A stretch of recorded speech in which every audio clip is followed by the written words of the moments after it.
question if you want. You consider when someone is stable, starts working but stable in BMI, then you consider that as more or less negative, or not as positive. But it's my experience when I become older, my BMI increases, and it's more that I'm very happy when it is stable. So I think that there is a kind of autonomous increase of BMI. And so could you take that into account in your models? That yes, you can look at, just make different groups and you can look at their age. And there is a model, I don't know exactly which one, where they indeed take into account that BMI, a higher BMI for a higher age is acceptable, so it changes on age. And I think if you take that specific group and then a higher BMI that you accept. yeah. So if you didn't find an effect or a significant effect, it's because it was more or less stable, but maybe stable is also good. Yeah. Yes. But based on the health benefits, I wouldn't say it is good, actually. Yes. Perfect. Maart, I think you lost a little bit of BMI, didn't you? So, do you, in other words, do you have a question? Yes. So, Mark, indeed a very good quantitative study, and you also have good suggestions in the end to further improve it with more quantitative research. But there's also qualitative research. Yes. And you could use it, and I'm getting to your question, to identify those mechanisms underlying these relationships. Because yeah, you can never know these mechanisms based on quantitative research, you can only see the effects. So my question is a bit open. If you would use a qualitative research methodology, how would you use it, and which mechanisms would you try to pinpoint via that method? Or how would you set up such a research? Who would you invite? Or what are your thoughts on that? Oh, that's a very good question. Can I think about it for a second? Okay. 10 seconds.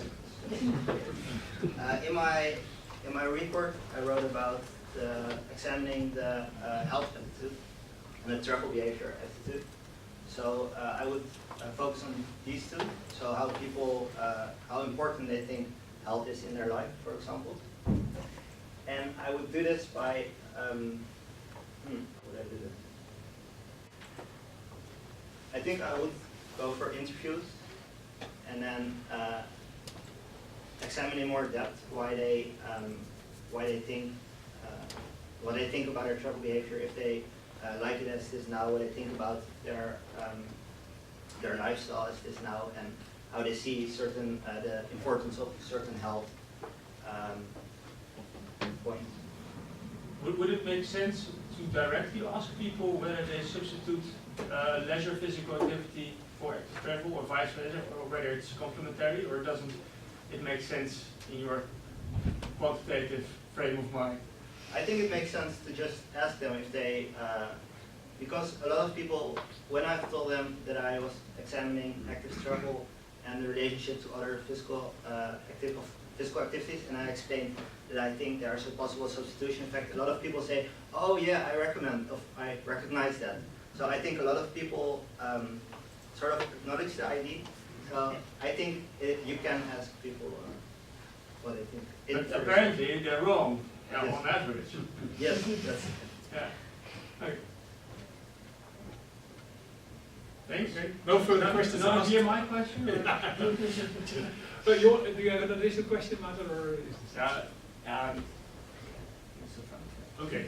Final question is always for me and Mark.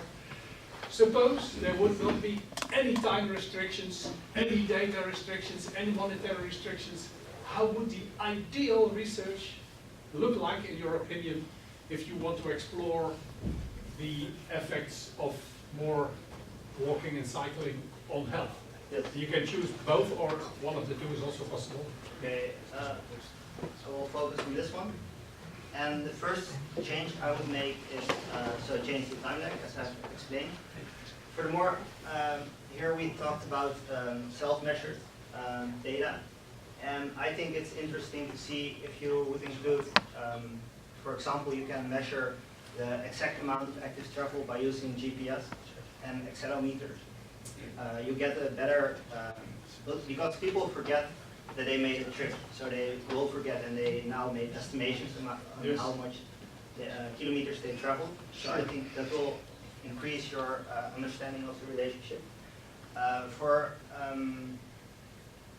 For leisure physical activity, I thought it was interesting. So, sorry, I switched a bit between the two.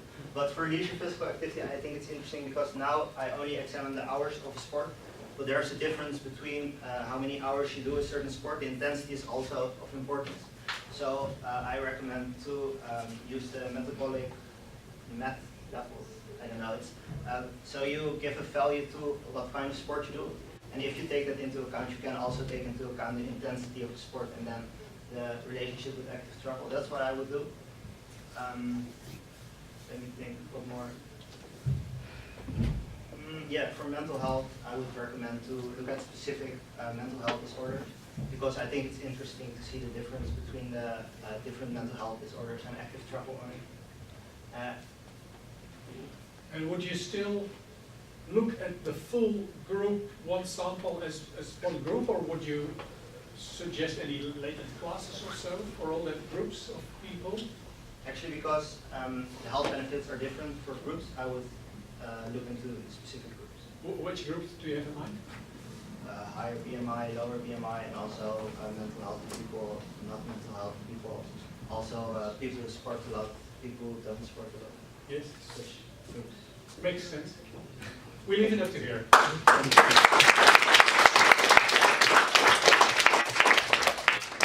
The committee will briefly leave the room and be back in a couple of minutes.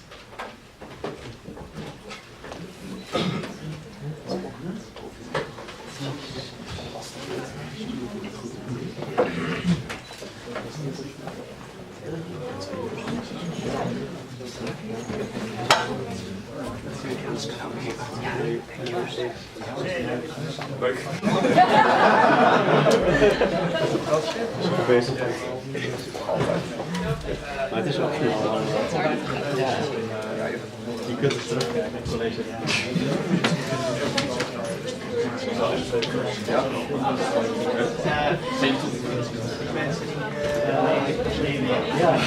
dat als je straks bent. Oh ja, dat zijn